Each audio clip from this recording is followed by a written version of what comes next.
Hey guys, welcome back to yet another episode of Wild and Free. We're in a few episodes so far, and we're really excited where the show has been going. We're especially excited for where it's going to be going. With me this week is Blanca. It's just going to be the two of us today. We're going to be having a conversation about love and what love means, and also a little bit about the twistedness of love and its form of lust. Blanca, before we jump into that, though, would you mind kind of recapping where we've been, like what our episodes have talked about so far and how they've led to where we're at right now? Yeah, so far we've been talking a lot about what it means to be human, right? What is a human person and what sets a human being apart from the other creatures in creation. And after that, we were on the streets asking these same questions and seeing what makes a person unique and unrepeatable, which it's always a difficult question to answer about oneself, right?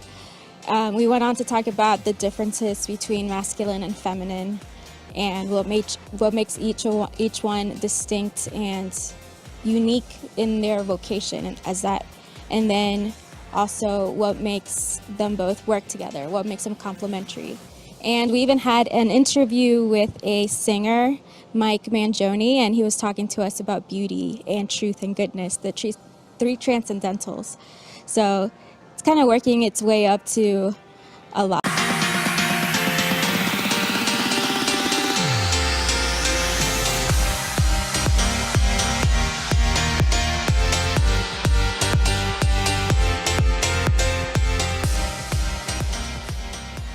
Hey, welcome back. So Blanca and I were here talking about love and what love is and kind of getting into this idea of what love is and what love isn't. The last thing we talked about was this idea of why is it difficult to say I love you to, say, a boyfriend or girlfriend, but not so tough to say it to my car or a pizza, right? And I think that starts to show us a little bit of what the different levels or the different types of love are. We can start identifying it based on how easy or difficult it is, maybe. So what are these different ideas or different types of love that we have? Yeah, it seems like when you say it to an object, you don't, like you were saying before, you don't require an answer in return. And it's like it doesn't require anything of you, you could say, I love my house, but if I'm done with my house, then there's no hard feelings, right? Like you move on and that's that. Same with the car. But if you say it to a person, like there's going to be a little bit of pain involved, and it's going to not be easy because there's more feelings and there's like a consciousness to it, and so a lot of weight to it. So is that the only difference? Is that because they're receiving, there's, like when we say it to another human being, because they receive that love, it makes a difference? I think so, because they're receiving it as a gift, It's not something that you expect to hear from a stranger. That might kind of be a little bit weird, but it is like a more intimate thing to say to someone, You say it to a stranger and you're like, okay, like how can you love me? You don't know me, but you say it to someone you know, and it's because you see them for who they are and that they're a gift to you. It's basically what you're telling them. It also requires a response, right? Or some action, we were saying, some responsibility when you tell another human being you love them, right? Because you don't just say it and then that's it, you walk away, right? There's an expectation that you're going to show it, right? I mean, hopefully the person will reciprocate it, right? But I think it's more than just expecting something in return where, like I was saying, it is a gift, right? And when you tell that person I love you, you're saying I see you and you're important to me. And because of that, you can't ignore them anymore. They're not just a random person or not just an acquaintance. This time there's someone that's in your life and you take an interest in them. So you were mentioning to me when we were preparing for the show that there are some kind of like philosophical ideas of love that break down love into different types. Would you mind walking us through some of those? So I was saying, like, Greek has different words for love, and it kind of starts at mere affection. So like the word is storge, and storge is something you feel like for your cat, your dog, a flower. It's nice, it's cute, kind of like makes you maybe a little bit warm, but that's it. And then you have philia. Philia is brotherly love. That's where we get Philadelphia from, right? The city of brotherly love. And this is more like a community sense, like you're part of something else. That you have neighbors, you have acquaintances, you have, comrades, to think of another word. That throws me back to like old Cuba days. Oops. But okay, so you have philia. Which was the first one that you said? Storage. Storage, like putting stuff away in a closet. Storge. Okay, I mean, I'm not Greek. I don't know if I'm saying it right, but okay, but so the idea there is like for objects. yeah, it's just like a pets too. You were throwing cats in there. I think so. It's more like an affection, but it's like, I guess, not like, I don't know. It seems like it's not for a human person, or if it is, it's more distant, more detached. Okay, so just kind of, you love the idea of that, but not the specifics, maybe. Maybe it's like,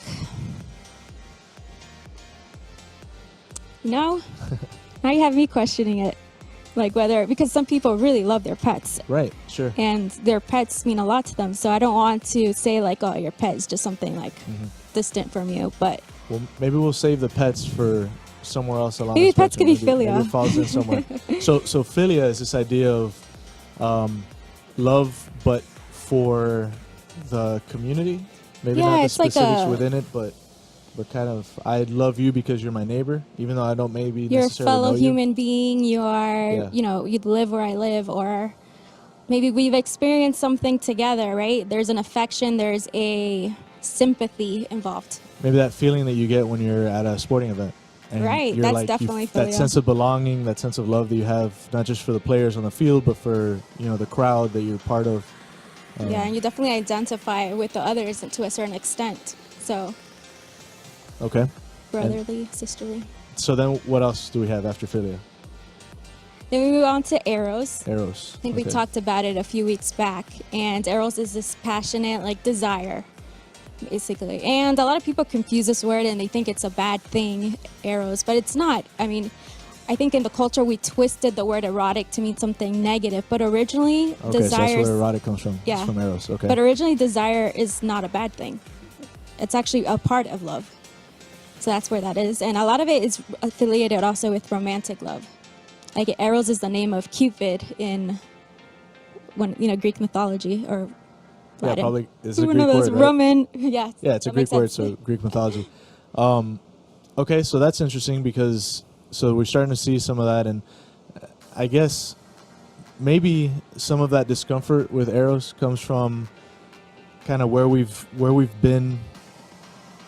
Maybe like what society has kind of done with this idea of sexuality, where it's pushed it to the forefront and kind of twisted it a little bit. Maybe starts getting into that area of like where love starts going into lust, right? Yeah, it's Just definitely through Eros. that idea in society is where like love is cut off from Eros. Like there's no love with the desire or with the passion. It's just becomes this like carnal thing, and that's what lust is. Lust is not Eros, but lust is Eros cut off from the ultimate form of love, which is agape, which is self-sacrificing love, which you give of yourself for the other, which is a love we talk about Christ giving on the cross. Yeah, that's an easy model to look towards, right? Self-sacrificial love. You look at Christ on the cross. Easy but difficult to live out. To mirror, right? To imitate. So again, let me make sure I have it understood correctly. Eros without agape becomes twisted into lust, Right. where it's just about carnal desires and passions without necessarily a care for the other. Right, exactly. It's okay. like feeding into these like, I guess like, I don't want to call it hunger, but this like need to satiate something. And that's how, I mean, I look at lust. It's not even looking at the other person. It's just like what I'm feeling, what I want, what I need. And so lust can take many forms, right? It can play out in many ways. I imagine, I'm thinking maybe as a guy, that lust can play out visually, right? When we see something that kind of awakens this desire within us, but isn't necessarily directed in the right way. What other kinds of lust might there be? Yeah, I mean, there's basically lust is whenever you're using a person for your own gratification, right? And while it's true, like there's also like this like lust of the mind where you're thinking about a person in a negative way, in a way that doesn't dignify them. there's like that lust of the heart also, where I think as women, the way we lust more tends to be through daydreaming, through sentimentality, where we might, think about a person and think about a relationship that doesn't yet exist. We start planning our wedding on Pinterest, and maybe the guy hasn't even asked us out, but we're already That's a getting real thing? ahead. It happens. Yeah.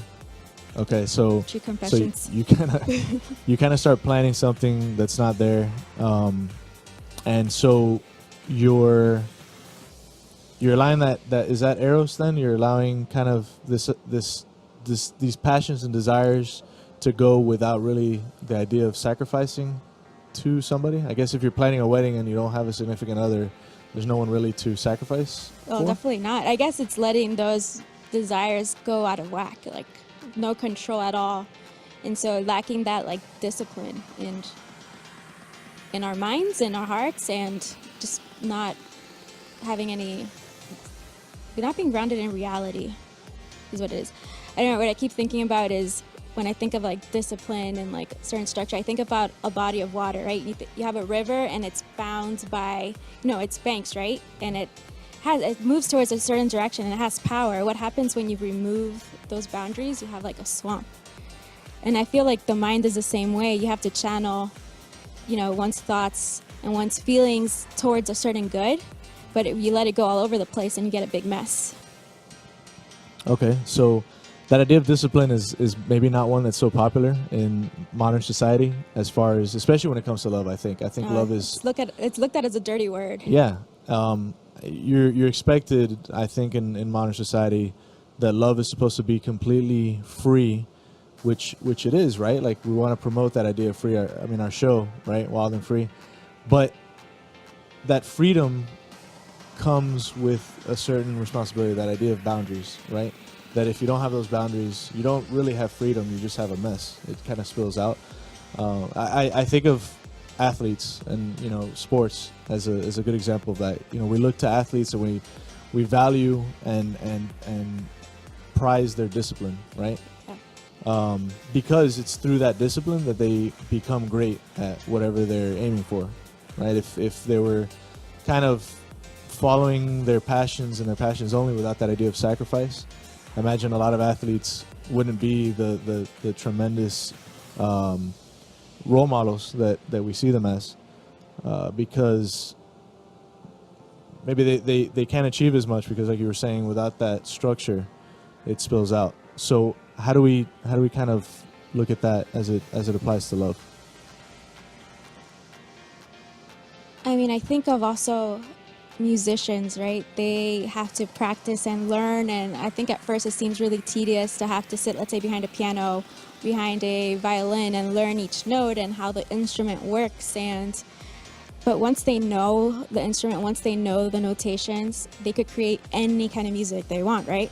I feel like once we understand what love is and how to live it out and how to give of ourselves, then I think there is like kind of freedom and creativity and expressing that love in different ways. And also what love isn't, right?